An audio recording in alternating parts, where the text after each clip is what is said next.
Anda menyaksikan Indonesia Forward bersama saya Lucia Saharwi. Pemirsa, pandemi COVID-19 memberikan efek domino pada aspek sosial, ekonomi, bahkan di sektor pendidikan. Penyebaran COVID-19 yang mudah, cepat, dan luas menciptakan krisis kesehatan dengan belum ditemukannya vaksin atau obat serta keterbatasan alat dan tenaga medis. Karenanya pemerintah meluncurkan program pemulihan ekonomi nasional atau PEN sebagai salah satu instrumen untuk mengurangi dampak COVID-19 bagi masyarakat. Dan salah satu bantuan tersebut menyasar sektor pendidikan. Apa saja bantuan yang sudah dikeluarkan oleh pemerintah untuk para guru dan tenaga kependidikan termasuk pelajar dan mahasiswa? Saat ini saya sudah terhubung dengan Nadiem Makarim, Menteri Pendidikan dan Kebudayaan Republik Indonesia. Selamat malam Mas Nadiem. Selamat malam Mbak Lucia, apa kabar? Baik, sehat ya Mas Menteri ya? Sehat, Alhamdulillah. Ya, nah ini sejauh ini sudah ada bantuan apa saja nih yang sudah diberikan terkait di dunia pendidikan begitu Mas Menteri? Terima kasih. Ya, kalau bantuan sudah ada beberapa program sebelumnya di mana kita mengakui bahwa ini adalah krisis, bukan hanya krisis kesehatan, tapi juga ada krisis ekonomi dan juga krisis pembelajaran. Jadi pemerintah itu pagi, siang, malam berupaya melakukan apapun yang bisa dilakukan untuk membantu memitigasi krisis-krisis tersebut. Di dunia pendidikan, yang pertama kita lakukan adalah langsung kita mengambil sikap dan posisi bahwa dana BOS, yaitu uang yang ditransfer langsung kepada rekening sekolah, itu boleh digunakan kepala sekolah untuk membantu para guru honorer dengan upahnya, dan juga membantu dengan segala kebutuhan PJJ, gawai, kuota, maupun juga untuk persiapan tatap muka. Itu yang pertama kita lakukan. Lalu kita menyadari bahwa sekolah-sekolah swasta pun membutuhkan bantuan kita. Jadi BOS afirmasi dan kinerja sebesar sekitar 3 triliun itu kita pertama kalinya kita gunakan bukan hanya untuk sekolah negeri tapi untuk sekolah swasta juga. Waktu kita menyadari bahwa mahasiswa banyak yang krisis potensi drop out, kita memberikan 1 juta juga 1 triliun untuk relaksasi UKT. Nah, sekarang baru-baru ini ada beberapa 2 inisiatif terbesar yang kita lakukan di dalam KCPPEN, di dalam konteks KCPPEN, yaitu satu adalah pemberian BSU, bantuan subsidi upah untuk guru-guru honorer kita di seluruh Indonesia yang non-PNS, dan juga bantuan kuota yang sudah beberapa bulan ini berjalan untuk sekitar 35 juta murid, guru, dosen, dan mahasiswa kita. Terkait BSU ini siapa saja yang bisa atau berhak menerima BSU ini Mas Menteri? Iya, jadi pertama kita mengeluarkan BSU ini karena kita menyadari bahwa banyak sekali guru-guru honorer kita yang menjadi ujung tombak pendidikan. Bahkan banyak sekali dari mereka yang luar biasa upaya dan susahnya di dalam pandemi ini mendatangi murid-murid satu persatu ke rumah-rumahnya untuk bisa memastikan pembelajaran masih terjadi. Jadi ini banyak dari mereka yang gajinya bisa sampai 100.000, 300.000 per bulan, sangat kecil. Jadinya pemerintah ingin memastikan bahwa pemerintah hadir untuk para guru-guru honorer ini. Jadi kriteria siapa yang boleh mendapatkan itu kita harus sederhanakan sehingga tidak terjadi berbagai macam kesulitan administrasi untuk mendapatkannya. Jadi syaratnya adalah warga negara Indonesia berstatus bukan PNS, tidak menerima bantuan subsidi gaji dari kementerian lainnya, ya, misalnya program Kartu Prakerja atau BPJS dan lainnya, biar tidak tumpang tindih, dan memiliki penghasilan di bawah 5 juta rupiah. Karena kita memastikan untuk guru yang sudah mapan, kita harus memprioritaskan yang belum mapan dulu, ya, dari sisi ekonomi. Jadi itu kira-kira syarat-syaratnya. Prosedur apa saja yang harus dilalui calon penerima bantuan subsidi upah ini, Mas Menteri? Ya, prosedurnya juga sangat sederhana. Para guru dan dosen yang non-PNS itu bisa langsung ke laman website info.gtk.kemdikbud.go.id atau kalau yang perguruan tinggi pddikti.kemdikbud.go.id. Nah, di situ semua informasinya ada. Ada 2 dokumen yang harus diunduh sama di print lalu ditandatangan. Lalu para guru-guru honorer tinggal membawa KTP atau NPWP kalau ada NPWP, dan 2 surat tadi, surat keputusan penerima BSU yang bisa langsung di-download sama SPTJM yang bisa diunduh juga dari laman website, itu tinggal ditandatangani gitu. Dan berarti para pendidik dan tenaga pendidikan bisa setelah itu langsung jalan ke bank penyalurnya dan di rekeningnya sudah akan menunggu bantuan tersebut yang sebesar 1,8 juta per orang. Jadi total anggaran ini Mbak Lucia adalah 3,6 triliun dan ini untuk 2 juta guru-guru non honorer dan dosen non PNS guru-guru non PNS dan dosen non PNS 2 juta masing-masing diberikan sebesar 1,8 juta sekaligus secara satu kali. Oke, sampai kapan program BSU ini akan berlangsung? Bantuan ini akan dicairkan di bulan November dan Desember ini, ya. Sekarang sudah mulai Jadi berjalan sudah bisa dicairkan dan sudah sekarang banyak ya? yang sudah bisa menarik. Sudah bagi sebagian, nanti kelihatan di dalam laman website-nya siapa yang sudah siap untuk dicairkan ke bank. Karena beberapa mungkin ada yang masih harus mengisi beberapa checklist administrasi. Tapi penerima bantuan itu bisa mengaktifkan rekening paling lambat itu 30 Juni 2021 seperti yang saya bilang. Masih ada waktu sampai dengan 30 Juni 2021 nggak akan kita potong di akhir bulan ini. Bahkan pertengahan tahun depan masih bisa. Dan jika belum diaktifkan pada tanggal tersebut di tahun depan, dana itu akan dikembalikan ke kas negara. Ya. Oke, Jadi baik. seperti yang saya bilang tadi, yang penghasilannya di atas 5 juta tidak diperkenankan menerima bantuan seperti ini. Oke, baik. Kita masih akan berbincang terkait dengan bantuan dari pemerintah untuk dunia pendidikan, tapi kita harus break dulu, Mas Menteri. Pemirsa jangan kemana-mana, Indonesia Forward masih akan kembali sesaat lagi.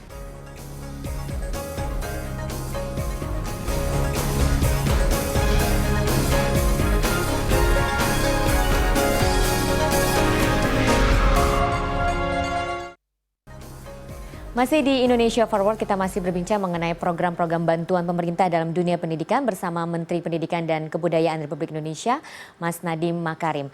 Mas Menteri, tadi Anda sudah mengatakan bahwa selain BSU ada juga bantuan berupa kuota begitu ya. Nah ini bagaimana bantuan berupa kuota ini, apakah juga sudah berjalan baik begitu? Sudah, alhamdulillah saya sudah memonitor ke beberapa daerah dari Sulawesi, ke Bali, ke NTT dan banyak sekali yang alhamdulillah sudah menerima bantuan kuota ini dan sangat membantu.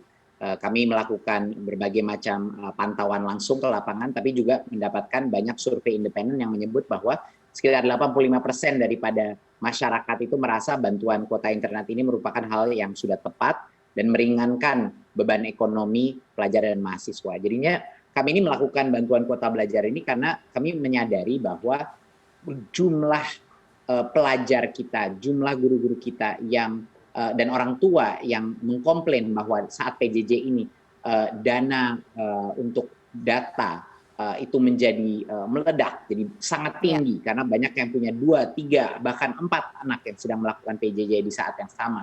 Jadi kami mengambil langkah berdasarkan data dan survei yang kita lakukan, ini adalah langkah bantuan yang tepat. Jadi kami langsung dengan para telco dan operator melakukan bantuan kuota belajar ini. Dan terutama sekarang ya digunakan itu terutama untuk video conferencing, terutama kalau pakai Zoom atau Google Meet gitu, dan juga untuk sharing data dan sharing dokumen dan hasil kerja melalui WA Group. Itu semuanya sudah masuk dalam paket kuota belajar. Tapi juga ada paket kecil yang all net, jadi bisa digunakan untuk berbagai macam hal. Contohnya untuk bagi yang butuh YouTube dan lain-lain. Cuman itu ada komponennya sendiri. Jadi kami sangat merasa ini membantu walaupun masih ada beberapa daerah-daerah yang punya masalah dengan 2 hal. Satu, tidak punya gawai, satunya lagi jaringannya mungkin masih terganggu atau masih pelan atau tidak ada akses ke jaringan. Nah itu ya kita bantu dengan cara-cara lain. Berapa besar Mas dana yang disiapkan untuk bantuan kuota ini? Total dana yang kita amankan itu sekitar 7 triliun. Dan sekarang sudah hampir 35,5 juta siswa, guru, mahasiswa, dan dosen yang sudah menerima. Dan yang terimaan yang terakhir ini, bulan terakhir akan untuk 2 bulan sekaligus. Jadinya akan kita berikan secara serentak untuk memastikan semuanya menerima dan tepat sasaran. Ya, nah terkait dengan tepat sasaran ini bagaimana sih Mas pengawasannya di lapangan supaya ini ya kita tahu bisa tepat sasaran dan memang betul-betul digunakan untuk kepentingan masyarakat begitu? Ya, memang ini juga dalam bantuan kuota ini sangat sulit untuk adanya berbagai macam hal yang tidak diperkenankan karena data ini langsung dikirim ke nomor telepon yang diregistrasi di masing-masing operator sekolah dan kepala sekolah itu bertanggung jawab atas akurasi daripada itu. Jadinya kalau misalnya ada satu orang tua yang tidak menerima atau apa, orang tua langsung akan mengkomplain kepada kepala sekolah. Dan kepala sekolah menandatangani surat tanggung jawab. Jadi sistem mekanisme seperti ini jauh lebih akuntabel karena akuntabilitasnya ada di kepala sekolah dan orang tua akan meminta kepala sekolah kalau dia masih belum menerima gitu. Dan asal operator itu nomornya aktif, operator akan mentransfer langsung kuota tersebut ke nomor tersebut. Jadi tidak ada ganti tangan terlalu banyak, langsung dari operator ke nomor yang diverifikasi di Dapodik oleh operator sekolah dan kepala sekolah. Jadi mekanisme ini yang menurut kami jauh lebih transparan dari mungkin mekanisme yang lainnya yang sifatnya barang atau apa, karena lebih mudah transfernya karena melalui digital dilakukannya. Ini makanya beberapa inovasi yang kita lakukan. Baik, lebih mudah. Dan yang terpenting juga menterinya harus turun ke lapangan. Betul, tapi yang penting menterinya itu harus turun ke lapangan untuk memverifikasi. Karena baru pada saat kayak ke lapangan dan berbicara dengan para guru-guru honorer, kepala sekolah, kita mengetahui apa kendala-kendala yang dihadapi dan langsung kita lakukan. Dan setiap bulan itu bisa 2 kali ada ronda pemberiannya. Jadi kalau misalnya nomornya salah atau salah input, masih tiap bulan itu ada 2 kesempatan untuk mengkoreksi. Baik. Nah, Kemendikbud kan sudah merencanakan untuk melakukan sekolah tatap muka di awal tahun nanti begitu ya. Nah, apakah program pemberian kuota atau internet ini akan tetap diberikan atau bagaimana? Ya, jadi pertama harus saya klarifikasi. Kita Kemendikbud bukan merencanakan sekolah tatap muka. Kami memperbolehkan Pemda untuk memutuskan mana daerah-daerah secara lebih granular yang diperbolehkan melakukan tatap muka tapi dengan protokol kesehatan yang sangat tinggi.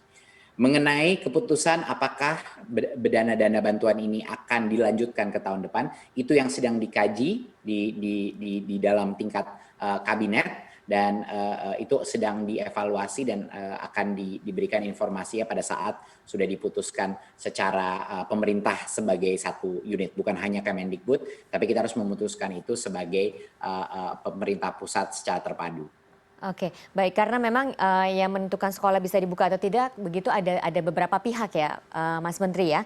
Salah satunya termasuk perwakilan dari orang tua begitu ya. Betul, jadinya ini untuk diklarifikasi, ini sekolah tatap muka. Yang berubah sekarang adalah hak untuk menentukan mana yang bisa dibuka itu ada di Pemda, tetapi Pemda itu membutuhkan izin kepala sekolah dan juga komite sekolah. Komite sekolah itu adalah perwakilan orang tua. Jadi ujung-ujungnya adalah keputusan ini ada di orang tua. Bahkan kalau sekolahnya pun dibuka, sekolahnya anak itu dibuka, tapi orang tua anaknya tidak nyaman bahwa anaknya pergi ke sekolah saat ini, orang tua itu diperkenankan untuk anaknya masih PJJ saja di rumah.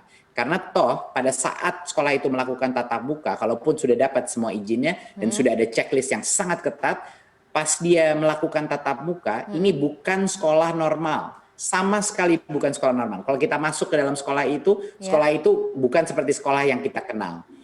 Hanya boleh maksimal 18 anak per ruangan di kelas, artinya harus secara otomatis rotasi 2 shift. Ya.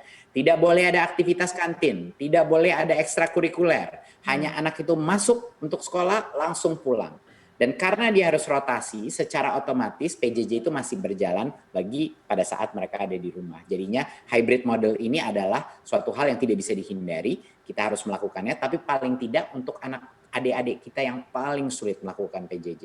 Di daerah-daerah paling terluar dan tertinggal.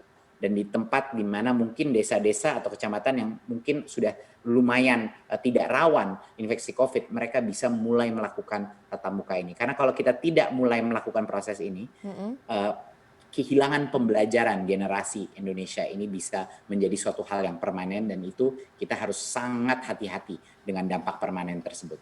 Oke, sejauh apa Mas Menteri persiapan untuk sekolah tatap muka ini? Ya, seperti yang saya bilang tadi, kesiapan itu semua ini kami bukan membuat kebijakan untuk membuka sekolah. Ini adalah suatu salah mispersepsi. Kami memperbolehkan Pemda sesuai dengan kesiapannya masing-masing. Jadi kalau Pemda itu tidak menginginkan membuka dulu, belum merasa siap, belum merasa aman, itu adalah haknya Pemda. Ya, dan juga haknya kepala sekolah dan komite sekolah seperti tadi. Jadinya semua persiapan itu sudah secara mendetail, keputusan 4 menteri, apa saja checklistnya. butuh masker, akses ke sanitasi yang komorbiditasnya tinggi tidak boleh masuk dulu, ada berbagai macam checklist, termogan, dan lain-lain yang harus dilengkapi sebelum mulai melaksanakan tatap muka. Jadi kesiapan itu tergantung kesiapan masing-masing daerah, tidak perlu dipaksa terbuka. Kalau Pemda tidak menginginkannya, tidak perlu dilakukannya. Jadi ini harus disadari bahwa ini adalah diskresi masing-masing daerah yang sebenarnya paling mengenal daerah mereka sendiri-sendiri gitu. Tapi Baik, protokol kesehatannya itu harga mati. Jadi itu sangat ketat dan bukan seperti sekolah yang seperti sebelum normal pandemi. begitu ya. Baik, Mas Menteri, kita masih akan lanjutkan nanti perbincangan. Pemirsa jangan beranjak dahulu, Indonesia Forward masih akan segera kembali sesaat lagi.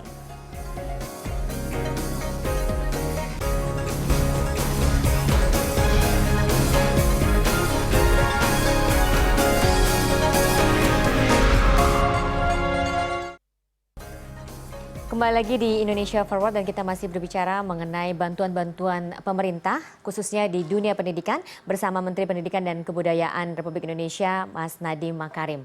Mas Menteri, kalau Anda melihat sebenarnya seberapa penting sih bantuan-bantuan yang sudah diberikan oleh pemerintah sejauh ini khususnya di dunia pendidikan? Ya, sangat dibutuhkan dan kami mendengar langsung daripada guru-guru, para orang tua dan murid, dan langsung saya ke lapangan untuk memverifikasi bahwa ini adalah kebutuhan yang mereka harus hadapi di masa pandemi ini. Karena ini luar biasa tantangannya. Bayangkan orang tua kita mengalami krisis ekonomi, anak-anaknya mengalami krisis pembelajaran, dan guru-gurunya harus beradaptasi kepada suatu sistem yang baru luar biasa, terpaksa karena kondisi kesehatan. Jadi tantangannya ini semua secara serentak. Jadi sistem pendidikan kita, sektor pendidikan kita harus dibantu dari sisi baik dari pembelajaran maupun juga dari sisi ekonomi gitu. Ya. Dan ini merupakan bukti bahwa pemerintah itu hadir untuk mereka gitu di saat yang sulit seperti ini. Oke, sejauh ini evaluasinya seperti apa dengan adanya bantuan-bantuan ini? Ya, kami terus setiap minggu melakukan evaluasi dan laporannya selalu langsung ke saya. Yang kita rasakan adalah bahwa bagi yang menerima bantuan ini benar-benar dirasakan. Banyak sekali kepala sekolah bilang kebebasan mereka untuk menggunakan dana BOS sangat membantu. Guru-guru honorer mereka sangat membantu persiapan untuk PJJ di masing-masing sekolah. Saya baru berbicara dengan salah satu kepala sekolah SLB dan dia juga membilang ini sangat membantu di situasi untuk anak-anak kebutuhan khusus dia. Bantuan kuota sangat membantu bagi banyak sekali mahasiswa yang harus melakukan begitu banyak Zoom call dan video conferencing call yang sebenarnya memakan jumlah dana untuk data yang sangat besar. Dan tentunya BSU honorer ini yang kita lakukan adalah suatu angin segar bagi para guru-guru honorer. Banyak dari mereka yang belum menerima nafkah yang cukup memadai. Makanya di tahun depan tentunya kami juga akan mencoba membantu melakukan seleksi yang paling demokratis untuk para guru-guru honorer. Jadinya dari perjalanan saya ke berbagai macam daerah, ini adalah bantuan yang benar-benar dibutuhkan dan pemerintah walaupun nggak semua programnya itu sempurna, tapi kecepatan kita untuk mengeluarkan berbagai macam kebijakan dan anggaran bantuan ini merupakan suatu hal yang harus dilakukan. Pak Presiden ini sudah memberikan instruksi yang sangat jelas. Tidak ada business as usual lagi. Ini adalah sense of urgency, sense of crisis harus tinggi dan kita harus melakukan hal-hal yang luar biasa. Makanya Kemendikbud mengambil instruksi itu dan segera mengoperasionalkan berbagai macam bantuan yang menurut kita paling dibutuhkan oleh masyarakat pendidikan. Program apa lagi yang sedang direncanakan dan akan diluncurkan dalam waktu dekat, Mas Menteri? Di 2021 kita ada beberapa program fokus kita. Yang pertama adalah digitalisasi sekolah. Dengan pandemi kita baru benar-benar merasakan betapa besarnya kesenjangan antara daerah-daerah yang tidak punya akses ke teknologi, tidak punya gawai, tidak punya koneksi internet. Jadinya dari sisi kami di Kemendikbud penggunaannya kami akan melakukan distribusi laptop, proyektor, dan wifi router dengan skala yang sangat besar di tahun 2021 untuk memastikan bahwa ada kesetaraan akses dan bisa penggunaannya untuk guru baik juga buat murid-muridnya. Yang kedua tentunya program guru penggerak di mana kita akan identifikasi dan merekrut guru-guru penggerak, dan mereka lah yang akan menjadi masa depan kepala sekolah, pengawas, dan instruktur-instruktur pelatih masa depan kita. Ini adalah guru-guru yang bukan hanya guru yang baik, tapi punya jiwa kepemimpinan dan punya kemauan untuk mementor guru-guru lain. Dan itu akan menjadi agent of change kita di masing-masing daerah. Dan kita juga tentunya tahun depan adalah di mana asesmen nasional akan bergilir. Asesmen nasional itu asesmen kompetensi, numerasi literasi, survei karakter, dan survei lingkungan belajar yang akan menjadi pemetaan kualitas mutu pembelajaran kita baseline-nya di tahun 2021. Udah tidak ada lagi UN. UN tadinya itu kan berdampak kepada murid-murid. Sekarang asesmen nasional itu hanya evaluasi sekolahnya. Tidak ada dampak untuk murid sama sekali. Dan ini yang banyak orang tua masih mungkin cemas. Tapi harus ditekankan sekali lagi, tidak ada gunanya bimbel karena tidak ada dampak apapun terhadap rapor, kelulusan, penerimaan PBDB, tidak ada dampak. Ini cuma kita mau evaluasi pemetaan kualitas mutu sekolah dan daerah. Jadinya bukan untuk tidak ada dampak sama sekali kepada siswa, jadi tidak harus khawatir. Dan tentunya Kampus Merdeka akan terus kita akselerasi, membina kolaborasi antara industri dan perguruan tinggi, universitas-universitas asing dan universitas lokal, bagaimana kita bisa mengawinkannya untuk meningkatkan kolaborasi, inovasi, dan riset. Dan juga jangan lupa anak-anak kampus yang akan kita dorong untuk keluar dari kampus, untuk belajar di dalam lautan terbuka, bukan hanya di kolam renang akademia, tapi belajar melalui magang, research project, program kampus mengajar, dan lain-lain. Dan itu yang akan benar-benar kita tekankan. Sama juga kita akan membawa sebanyak mungkin praktisi untuk mengajar di perguruan tinggi. Itu kira-kira beberapa program terbesar, dan untuk 2021 dana BOS juga sudah kita ganti untuk pro afirmasi pro daerah 3T, di mana sekolah-sekolah yang jumlah muridnya kecil, sekolah-sekolah di pelosok-pelosok akan diberikan per anaknya jauh lebih besar. Jadi ini adalah beberapa contoh kita pro afirmasi, pro kepada daerah 3T agar mereka yang tidak tertinggal dari yang lainnya. Itu yang salah satu filsafat daripada kebijakan Kemendikbud. Ya, mudah-mudahan ini program-programnya bisa berjalan lancar ya di tahun depan ya Mas Menteri. Karena kita bisa lihat bahwa memang sampai sejauh ini sepertinya pandemi belum akan berakhir dalam waktu dekat begitu ya. Nah, bagaimana optimisme pemerintah terkait hal ini? Ya, kita selalu mengharapkan yang terjadi terbaik, tapi kita juga selalu persiapkan diri untuk skenario yang terburuk. Jadi itu adalah kepemimpinan yang baik menurut saya adalah harus bisa selalu kita prepare untuk situasi yang tidak baik, tetapi kita selalu mengharapkan dan berdoa untuk situasi yang baik. Jadinya semua rencana-rencana kita untuk masih memfasilitasi PJJ dan lain-lain itu masih akan terus berlangsung, tergantung juga terhadap keputusan Pemda, siapa yang mau melakukan tatap muka. Tapi semua bantuan-bantuan kita dari sisi kurikulum darurat itu akan masih terus berjalan, modul-modul pembelajaran yang secara offline akan terus berjalan, belajar dari rumah dari TVRI akan terus berjalan. Jadi semua perubahan-perubahan kebijakan yang kita lakukan untuk PJJ akan terus berjalan, dan kami akan terus membantu, karena bahkan dengan sekolah tatap muka pun pasti ada komponen PJJ-nya, jadi itu masih harus kita teruskan. Jadi optimis ya, boleh optimis karena vaksin sepertinya kabar gembira dari vaksin yang semakin hari kita mengetahui efektivitasnya semakin meningkat, dan sudah bisa mungkin dimulai awal tahun depan, berarti itu menambahkan optimisme. Tapi kami juga harus siap-siap untuk skenario yang tidak terlalu baik juga. Ya. Mas Menteri, lembaga survei terpercaya Indobarometer awal bulan ini mengumumkan hasil survei yang menempatkan Anda sebagai Menteri nomor 1 dari kalangan profesional dengan kinerja terbaik. Ini kira-kira terobosan apa sih yang paling ingin Anda lakukan dalam dunia pendidikan, Mas Menteri?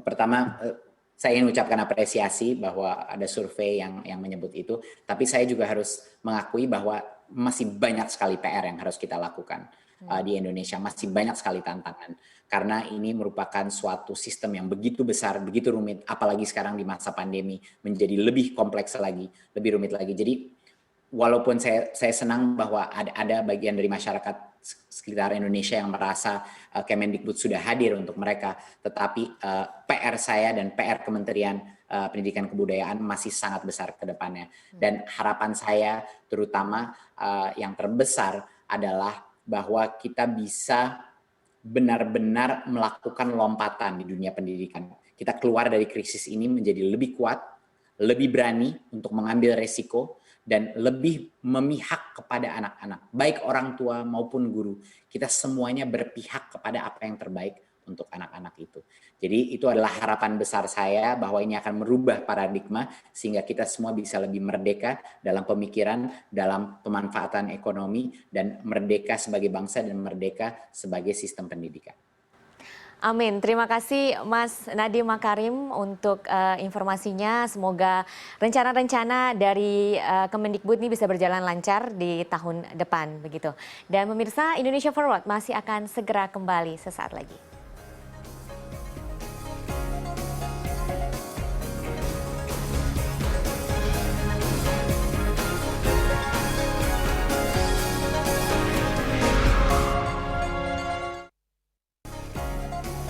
Selamat malam, Anda masih bersama Indonesia Forward dan masih dengan tema menjaga asa guru honorer di tengah pandemi. Dan saat ini saya sudah tersambung dengan Profesor Muhammad Ali Ramdhani, Dirjen Pendidikan Islam Kementerian Agama Republik Indonesia. Selamat malam Pak Dhani. Selamat malam, Assalamualaikum warahmatullahi wabarakatuh. Waalaikumsalam. Salam sehat, salam bahagia. Ya, sehat juga ya Pak ya. Ya, terima kasih. Amin, amin. Ya, Pak, kalau kita bicara soal bantuan dari pemerintah ini dari Kementerian Agama, apa saja bantuan yang sudah diberikan kepada tenaga pendidik, Pak? Ya, bantuan yang diberikan pada guru dan tenaga kependidikan untuk membantu mereka dalam menjalani tekanan hidup semasa pandemi ini, salah satunya sama halnya dengan Kemendikbud. Kita melakukan salah satu upaya melalui skema bantuan subsidi upah. Jadi bantuan subsidi upah ini merupakan bantuan pemerintah yang diberikan untuk mendukung program pemulihan ekonomi nasional dalam rangka mendukung kebijakan keuangan negara dalam penanganan pandemi COVID-19. Bantuan subsidi upah untuk guru madrasah honorer dan tenaga kependidikan non-PNS itu sama berupa subsidi sebesar 1,8 juta rupiah atau senilai Rp600.000 selama 3 bulan yang diberikan pada guru madrasah dan pendidik atau guru agama Islam non-PNS. Jumlah anggaran yang dibuat itu sebesar 1,147 triliun dan ini dihidmahkan untuk 637.408 insan guru dan tenaga kependidikan. Namun demikian karena tidak sekedar di lingkungan pendidikan Islam, BSU ini juga menyapa dan hadir di lingkungan pendidikan agama lain, agama Kristen, Katolik, Hindu, Buddha, dan Konghucu. Apabila dijumlahkan jumlah pada BSU pada GTK untuk seluruh agama ini nilainya sebesar 1,152 triliun, Mbak Lucia. Oke, ada kriteria tidak Pak yang bisa menerima BSU ini siapa saja Pak? Kalau kriteria untuk Direktorat Jenderal Pendidikan Islam, penerima BSU ini diberikan pada guru dan tenaga pendidikan yang berkhidmat pada lembaga pendidikan Islam, khususnya GTK atau guru tenaga kependidikan non-PNS pada madrasah dengan sejumlah 543.928 dan guru pendidikan agama Islam pada sekolah umum sejumlah 948 orang, 93.480 insan. Kriterianya sama tadi bahwa penerima BSU ini tentu saja warga negara Republik Indonesia, WNI, kemudian berstatus non-PNS dengan penghasilan di bawah 5 juta per bulan. Karena BSU ini diharapkan hadir menyapa teman-teman yang penghasilannya masih belum memadai, kemudian tidak menerima BSU dari kementerian lain, Kementerian Tenaga Kerja, tidak menerima kartu prakerja, dan sebagai catatan bahwa guru madrasah tersebut atau tenaga kependidikan tersebut tercatat aktif pada Simpatika dan Siaga dengan cut off data pada bulan Juli 2020, Mbak Lucia. Oke, Pak, sebaran lembaga pendidikan di bawah Kementerian Agama ini kan tersebar hingga pelosok begitu ya. Nah, bagaimana Anda mengatasi hambatan penyaluran bantuan ini? Pada hari ini kita melakukan kerjasama dengan Bank Mitra Penyalur. Jadi secara prinsip BSU ini akan disampaikan pada GTK melalui rekening yang telah ditulis oleh masing-masing guru, dan apabila tidak ada atau dinyatakan tidak aktif maka kita akan membuat rekening baru bersama Bank Mitra Penyalur. Untuk Kementerian Agama, berdasarkan hasil beauty contest, kita menetapkan Bank BRI sebagai Bank Mitra Penyalur kita. Dan Bank BRI kami yakini dengan jejaringnya yang berada pada seluruh pelosok Indonesia, itu kami yakin bahwa aksesibilitas dari guru dan tenaga kependidikan ini baik dapat mencairkan bantuannya. Saya kira demikian, Mbak. Oke, selain BSU ada bantuan apa lagi Pak yang akan disalurkan? Bantuan untuk penyelenggaraan pendidikan banyak, salah satunya adalah PJJ, bantuan kuota, kemudian bantuan sanitasi karena kita menganggap ke depan banyak model yang akan kita lakukan. Model PJJ masih pilihan, kemudian berikutnya model hybrid, dan yang ketiga adalah tatap muka. Jadi yang sedang direncanakan dan insya Allah meluncur dalam waktu dekat ini adalah bantuan kuota untuk PJJ. Oke, baik. Menurut Anda sebenarnya seberapa penting sih program-program seperti bantuan kuota atau program BSU ini jika dilihat dari dinamika sekolah atau lembaga pendidikan di bawah Kementerian Agama? Ya, tentu saja dia akan menjadi sangat bermakna karena kita memahami dan merasakan bahwa banyak guru dan tenaga kependidikan, khususnya non-PNS, ini terdampak secara ekonomi pada ruang-ruang domestik sebagai akibat dari pandemi COVID-19 ini. Diharapkan BSU ini dapat membantu beban para guru dalam meringankan beban ekonomi selama masa pandemi, sehingga para guru dapat lebih fokus dan serius untuk melaksanakan tugas dan fungsinya.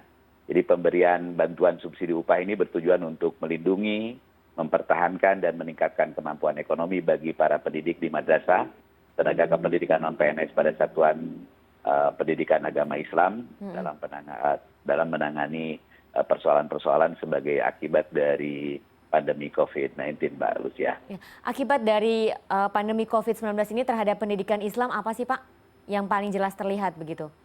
Yang paling jelas terlihat bahwa model pendidikan yang dilaksanakan itu berubah secara dramatikal. Jadi ada beberapa penyelenggaraan pendidikan yang dilakukan PJJ, dan di PJJ ini sebetulnya pada ruang tertentu itu efektif, tetapi pada tempat-tempat tertentu itu tidak bisa dilaksanakan secara lancar karena keterbatasan infrastruktur teknologi. Pada tempat-tempat lain juga dilakukan pendidikan tatap muka, namun dengan pembatasan-pembatasan yang luar biasa. Pada hari ini kalau kita melebar pada ruang lembaga pendidikan Islam, misalnya di pesantren, itu ada pesantren yang tutup total, ada yang setengah buka, dan ada yang beroperasional secara utuh. Tetapi secara prinsip pandemi ini membawa ruang dan arah baru dalam penyelenggaraan pendidikan di lembaga pendidikan Islam, Mbak Lucia. Oke, lalu apa yang dilakukan Pak? Apakah mungkin ada metode-metode tertentu yang sekarang ini diterapkan oleh guru pendidikan agama Islam agar bisa diterima begitu oleh peserta didik dalam proses pembelajaran jarak jauh ini? Jadi metodologi dikembangkan sedemikian rupa dengan sebuah kesadaran bahwa pendidikan itu tidak ansih melakukan transfer knowledge, tetapi dalam pendidikan Islam juga ada transfer of value. Jadi untuk transfer of knowledge nampaknya PJJ ini berjalan efektif, tetapi value nampaknya kita perlu mencari rumusan-rumusan baru.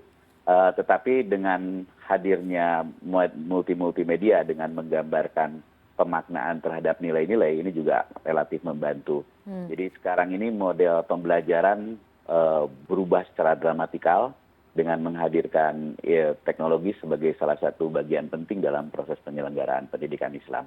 Oke, baik Pak Dhani, kita masih akan berbincang lebih lanjut nanti. Pemirsa jangan beranjak dahulu, Indonesia Forward akan segera kembali sesaat lagi.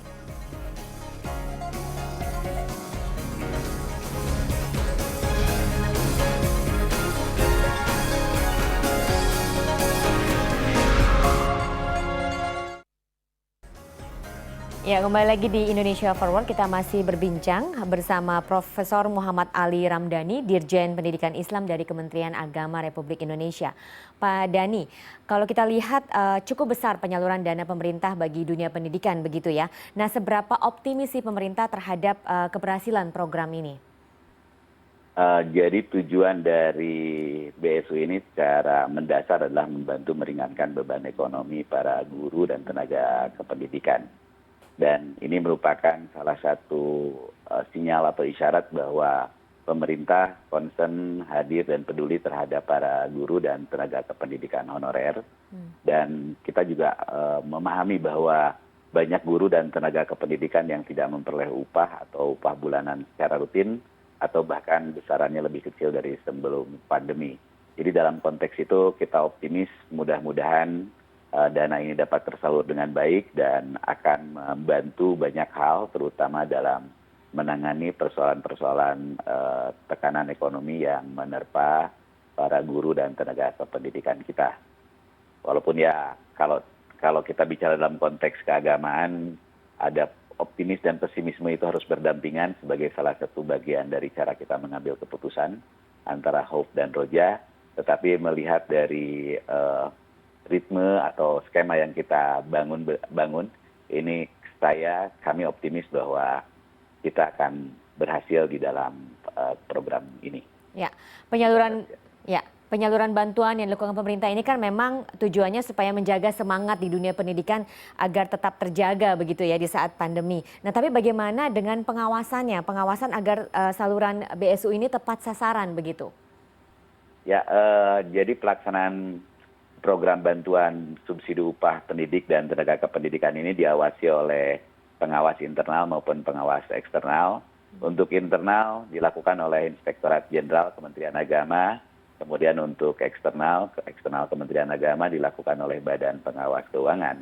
Dan tak kalah penting kita juga melibatkan masyarakat, di mana pengawasan dilakukan oleh masyarakat melalui layanan pengaduan yang bisa disampaikan melalui unit layanan terpadu yang kita bangun. Demikian Mbak Lucia. Oke, Pak Dhani, Kementerian Pendidikan dan Kebudayaan kan memperbolehkan rencananya mulai awal tahun depan ini sudah memperbolehkan ada sekolah tatap muka begitu ya, meskipun memang tetap dikembalikan kepada pihak sekolah dan pemerintah setempat. Nah, dari Kementerian Agama sendiri ini bagaimana terkait wacana sekolah tatap muka ini? Mengingat di Kementerian Agama juga banyak sekolah yang berkonsep asrama begitu seperti pesantren ya? Ya, jadi secara mendasar kita akan mencoba melakukan pemantauan lingkungan, environmental scanning, apakah memungkinkan atau tidak penyelenggaraan pendidikan ini. Sebab salah satu falsafah yang kita pegang, Maqasidus Syariah dalam konteks pendidikan Islam mengamanatkan pada kita semua bahwa keselamatan jiwa merupakan prioritas utama di dalam mengambil keputusan. Namun demikian karena banyak pertimbangan, tatap muka, kemudian model PJJ, hybrid, itu tetap menjadi pilihan dengan catatan yang sangat ketat dengan mencoba melihat dari lingkungan strategis yang ada. Pilihan utama kita tentu saja menjalankan sebuah proses pendidikan yang berkualitas dengan memberikan aksentuasi pada pemberlakuan protokol kesehatan yang ketat dan tentu saja dengan senantiasa melakukan koordinasi dengan para pemangku kebijakan, khususnya Satgas COVID-19. Karena kita menyadari bahwa komunitas yang paling memahami terhadap dinamika lingkungan adalah mereka yang tergabung di dalam Satgas COVID-19. Oke. Mbak Lucia. Anda melihat bagaimana masa depan madrasah dan pesantren ini pasca COVID-19 nanti? Banyak hal dan saya optimis dengan perkembangan madrasah dan pesantren, di mana pesantren pada hari ini telah menunjukkan eksistensinya dan mampu mengadaptasi banyak hal, termasuk menginjeksikan teknologi menjadi bagian penting dari proses pendidikan mereka. Jadi pandemi COVID ini mengajarkan pada kita semua atas pentingnya nilai kesehatan yang beriringan dengan kehadiran teknologi pada penyelenggaraan pendidikan.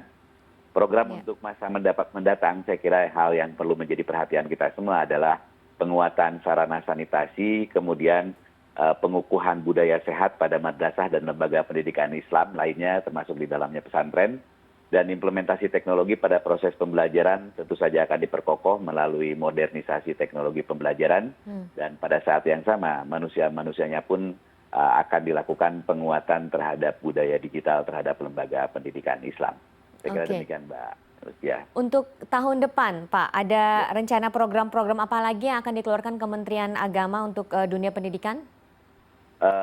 Kita mencoba melihat dinamika lingkungan yang terjadi. Nampaknya PJJ juga masih menjadi fokus perhatian kita. penguatan 3K, kompetensi, kualifikasi, dan kesejahteraan bagi tenaga kependidikan dan tenaga pendidik, ini juga menjadi bagian penting agar mereka tetap konsen dan menjaga asa, agar mereka tetap dapat berkhidmat dengan baik. Kemudian modernisasi, pengadaan sanitasi buat lembaga pendidikan Islam ini juga menjadi bagian penting dalam proses penyelenggaraan pendidikan Islam ke depan. Oke, selain bantuan-bantuan yang diberikan saat ini yang sudah dilakukan, apalagi yang bisa dilakukan Pak Dhani supaya bisa menjaga asa semangat dari para tenaga pendidik di dunia pendidikannya? Kalaulah kita mencoba menyapa, membaca, berdialog dengan masa depan, nampaknya hal yang penting untuk kita lakukan bersama adalah penguatan tadi kompetensi dan kualitas guru, termasuk di dalamnya adalah mencoba menginjeksikan kehadiran teknologi sebagai bagian penting dalam proses pendidikan. Dan ini tentu berimplikasi pada banyak hal. Yang pertama adalah modernisasi alat, yang kedua adalah bagaimana kemudian kita mengungkit kemampuan para guru, para ustadz kita untuk juga mampu memahami dan menjalankan secara baik teknologi-teknologi yang digunakan di dalam bidang pendidikan. Untuk siswanya kita juga pada hari ini tengah mencoba melakukan ikhtiar-ikhtiar. Salah satunya kita tengah melakukan sebuah proses pilot project untuk menginjeksikan computational thinking untuk teman-teman kita di siswa-siswa di madrasah ibtidaiyah, tsanawiyah, dan aliyah. Karena kita memandang bahwa masa depan adalah dunia komputasi, dunia digital, sehingga sejak awal kami ingin menghadirkan keterampilan computational thinking, cara berpikir komputasional untuk siswa-siswa madrasah. Ini memang masih dalam tahap pilot project karena satu hal yang selalu kami pegang bahwa dunia pendidikan itu adalah investasi jangka panjang, tidak boleh trial and error, tetapi dia harus memastikan. Jadi setelah pilot project pada skala kecil baru di 5 madrasah, tahun depan insya Allah kita coba ke 50 madrasah, dan apabila dipandang efektif sebagai salah satu bekal untuk siswa-siswa madrasah kita dalam mengayuh kehidupan pada masa depan, baru kemudian kita akan tetapkan sebagai kebijakan nasional. Demikian Mbak Lucia. Ya, seperti apa Pak kolaborasi dari Kementerian Agama dengan kementerian lain atau instansi terkait untuk memajukan pendidikan Islam ini? Tentu saja kami berharap ada kolaborasi yang sinergis antara Kementerian Agama dengan Kementerian Pendidikan dan Kebudayaan, kemudian Kementerian Dalam Negeri dan seluruh kementerian, karena kita mendengar juga lembaga-lembaga kementerian yang menyapa pesantren itu banyak. Dari Kemenaker membuat BLK di lingkungan pesantren dan lain sebagainya. Harapan kita bahwa kehadiran negara itu harus dirasakan oleh komunitas lembaga pendidikan Islam, dan kami yakin apa yang telah dilakukan itu sesungguhnya juga menyatakan bahwa negara sangat peduli, negara sangat concern, dan memberikan perhatian yang luar biasa terhadap pendidikan Islam. Oke, kira-kira Pak, tantangan yang paling berat yang dialami oleh pendidikan Islam di tengah pandemi ini apa Pak? Tantangan yang paling berat adalah lembaga pesantren ini terbiasa dengan tata cara proses pembelajaran kalau di lingkungan pesantren ya, yang ada yang menyebut 8, ada yang menyebut 12, yang selalu mempersyaratkan kehadiran guru sebagai bagian inti dalam sebuah proses pembelajaran. Dari mulai syorogan sampai dengan ijazah, itu kehadiran guru itu menjadi bagian penting. Dan ini nampaknya perlu ada sebuah formulasi baru ketika guru kemudian hadir tidak secara fisik tetapi secara virtual. Dan ini nampaknya tantangan paling besar. Tetapi belajar dari pengalaman kita, ternyata pesantren-pesantren yang banyak menganggap sebagai komunitas yang atau entitas yang sulit beradaptasi dengan teknologi, pada hari ini pesantren, lembaga pendidikan Islam telah menunjukkan pesatnya kemajuan dan sudah menjadikan teknologi sebagai bagian dari proses penyelenggaraan pendidikan. Jadi model-model pembelajaran dengan Instagram yang online, YouTube itu sudah menjadi kebiasaan. Mereka kenal Webex, Zoom Meeting, kemudian Skype, dan lain sebagainya. Dan saya ingin memberikan apresiasi terhadap apa yang dilakukan oleh para kiai kita, para ustadz kita, para guru kita, ternyata lembaga pendidikan Islam adalah lembaga pendidikan yang mampu mengadaptasi setiap perubahan dan menangkapnya sebagai sebuah peluang untuk dapat maju. Demikian Mbak Lucia. Jadi kedepannya teknologi digital ini akan dikembangkan terus begitu ya Pak ya? Insya Allah, karena pilihan terbaik kita adalah mencoba mengintegrasikan antara teknologi sebagai bagian penting di dalam proses penyelenggaraan pendidikan. Formulasi-formulasi yang tengah kita bangun sedemikian rupa, jadi terakhir kita mencoba melakukan digitalisasi kita, kemudian mencoba merekam, kemudian melakukan proses pendidikan secara sinkronus, asinkronus melalui perangkat-perangkat teknologi. Itu ternyata pada titik-titik tertentu itu efektif, dan kita memandang bahwa ini adalah salah satu jalur pilihan untuk kemudian pendidikan Islam hadir untuk semua umat. Bagaimana peserta didik sendiri bagaimana Pak? Apakah mengalami kesulitan dalam menangkap pembelajaran lewat online begitu? Tentu saja di samping keberhasilan ada juga beberapa hal yang kita evaluasi belum memuaskan. Tapi lebih pada persoalan ketersediaan jaringan. Jadi kalau transfer of knowledge-nya saya kira kita sudah terbiasa, tetapi karena pada tempat-tempat tertentu kehadiran teknologi termasuk kemampuan dalam kepemilikan teknologi itu menjadi pembatas dari dan itu adalah tantangan yang harus kita selesaikan pada masa yang akan datang. Oke, baik. Jadi, ya. Oke, Mbak. Terakhir Pak, harapan yang ingin disampaikan? Harapan kita bahwa setiap dinamika apapun selalu menyajikan peluang untuk kita senantiasa maju. Tantangan itu adalah merupakan sebuah ujian agar kemudian kita meningkatkan makom kita pada makom yang lebih mulia. Dan saya berkeyakinan bahwa lembaga pendidikan Islam akan senantiasa menyertai perkembangan bangsa ini dengan menyajikan keindonesiaan dan keislaman dalam satu nafas perilaku bangsa. Baik, terima kasih Pak Dhani. Semoga pendidikan Islam ini terus maju begitu ya Pak ya, di tengah pandemi pun tidak menjadi halangan begitu. Baik, terima kasih kepada Bapak Muhammad Ali Ramdhani, Dirjen Pendidikan Islam, Kementerian Agama Republik Indonesia atas bincang-bincangnya malam ini, dan sebelumnya juga sudah ada Mas Nadiem Makarim, Menteri Pendidikan dan Kebudayaan Republik Indonesia. Kita semua berharap masa pandemi berakhir dan peran pemerintah dan masyarakat menjadi kunci keberhasilan bangsa ini melewati masa pandemi.